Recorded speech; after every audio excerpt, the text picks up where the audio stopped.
OpenAI will save the world from a disaster that they created, how AI will still not help nerds get laid, and a spectacular AI fail. You're watching the AI Report. In the words of my best friend, well, it's kinda like okay content, I guess. So like and subscribe, don't leave me hanging here, and let's get into it.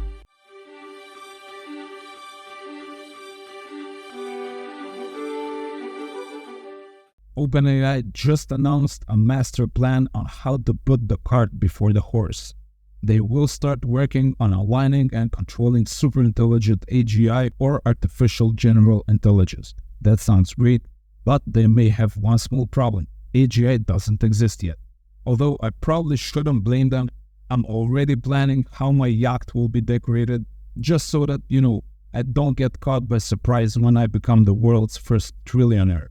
OpenAI will dedicate a team led by Ilya Sutskever and Jan Leke and 20% of their compute resources to this task.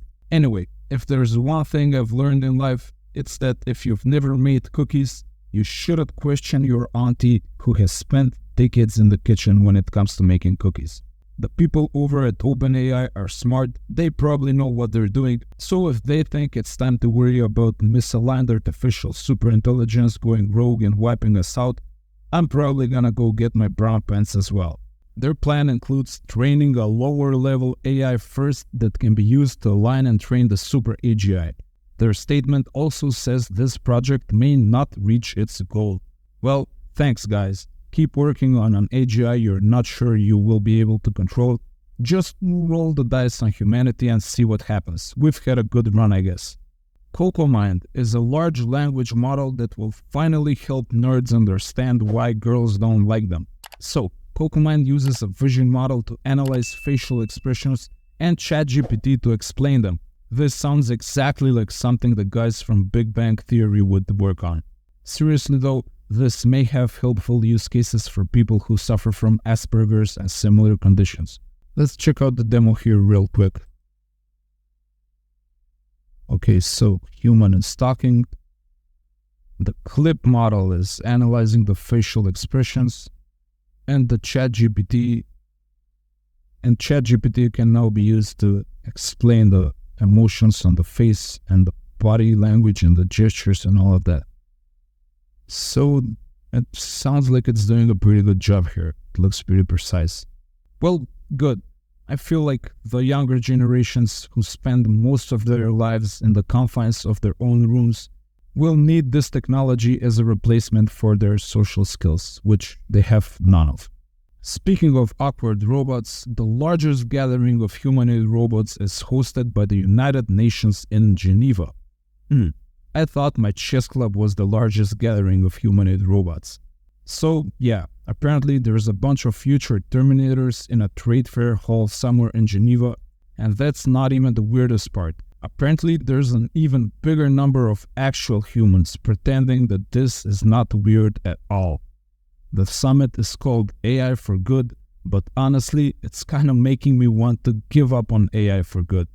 Research from the University of Montana suggests that ChatGPT 4 ranks in the top 1% for original creative thinking. Yeah, we call that the hallucination problem. The thing is, being creative isn't as hard as people think. For example, the most creative person I've ever met is my car mechanic. Every time I go there, the stuff this guy comes up with would make J.K. Rowling cry tears of disbelief. You can't call that creativity, but in my neighborhood, that's called lying through your teeth. Seriously, the thing with creativity is that the result of it is often useless and even boring ideas. Who cares if I come up with a magenta semi-elephant, semi-rhinoceros that smokes a cigar and is dressed like Napoleon? Real creativity should be useful to someone, not just a bunch of random gibberish, which is probably what the researchers got from ChatGPT and decided to treat it the same way you treat a disobedient 2-year-old. You just call them creative. And in the cases where the ideas generated might have been useful, well, this thing has been trained on like the entire internet. It's kinda like Googling creative uses for a full-plate medieval armor and then compiling all the items from all the blogs written by all the Lord of the Rings fans into one giant useless list. I don't know. I may be too harsh on ChatGPT on this one. I think I'm just unimpressed with how this experiment was structured. Also, I only slept for like 3 hours. I'm sure that plays a role in my sunny disposition today. Miami mayor and cool uncle that slips a 20 in your hand when your parents are not watching, Francis Suarez, launches an AI chatbot for his presidential campaign. Okay, politicians now have one more way to ignore the public. By the way, dude, you realize you're probably gonna run against Trump, right? Love him or hate him, the man is one of the most polarizing, most engaging media figures and human beings on the planet. And your plan is a chatbot? Okay, this guy has my vote. I love betting on the biggest underdog.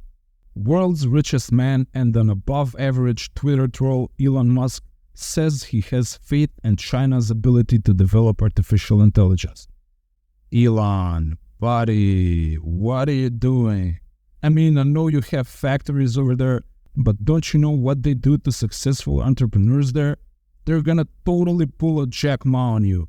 Next, great article by former Google CEO Eric Schmidt on how AI will affect science. Link in description if you're a ginormous nerd and actually want to read this.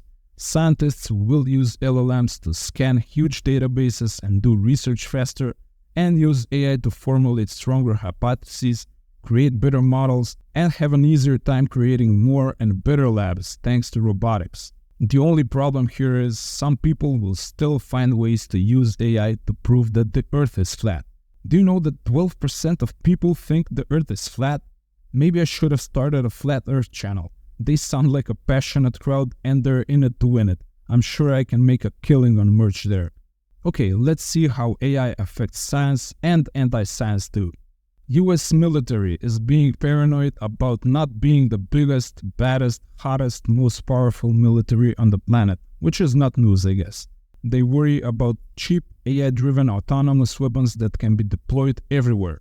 Land, air, sea, undersea, underground. Yeah, that's all the places. Ukraine used a $2,000 Chinese drone to destroy a Russian T-90 tank worth millions, for example. And that's millions of dollars, not rubles, so the asymmetry is quite obvious. Now the Pentagon wants to develop defenses against these weapons that may end up looking like the weapons themselves. Well, good. Go ahead. Develop autonomous weapons that will fight other autonomous weapons.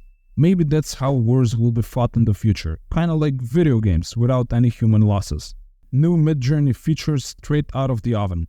They released zooming out and upscaling recently, and now you can do that in a specific direction. You can activate the remix mode feature in the settings and then use the arrow keys to expand in the direction you want. This might help my thumbnails go from a 5 out of 10 to a 5.3 out of 10. Getting better every day, baby. And finally, one of the realest, funniest, most relevant pieces of content I've run into recently. So, an employee in a small company witnesses the CEO losing his mind over AI and going a bit too hard on the AI hype train. Basically, the CEO one day says, from now on, we're doing everything with ChatGPT. I picture him like with a crazy overzealous CEO leader energy, shouting at his team, everything. This is the future. We do everything with ChatGPT. Everything. Programmers must use ChatGPT to write code. Jira tickets must be created with it. And even HR and legal documents are created with ChatGPT. Obviously, the end result was a total disaster and employees now have to go back and rework and triple check everything. I'm 90% sure the CEO wears black turtlenecks. I love this. For some reason, I find it beautiful that a small company shoots itself in the foot by misunderstanding technology. The point is, learn. Don't just mindlessly copy what the other monkeys are doing. Use your natural intelligence before you play around with the artificial one. I suspect there will be a lot more cases like this. The good news is all of the people that lose their jobs can now become AI consultants and charge these companies good money to quote, train them, end quote, on how to type a bit more detailed prompts and not use ChatGPT for everything. Well, that's the case with AI and with everything in general. Some will win, some will lose, and that's the way it is. That was the AI report. If you've watched this far and haven't liked and subscribed, now would be a good time to do that because, well, the video is ending. I will see you tomorrow.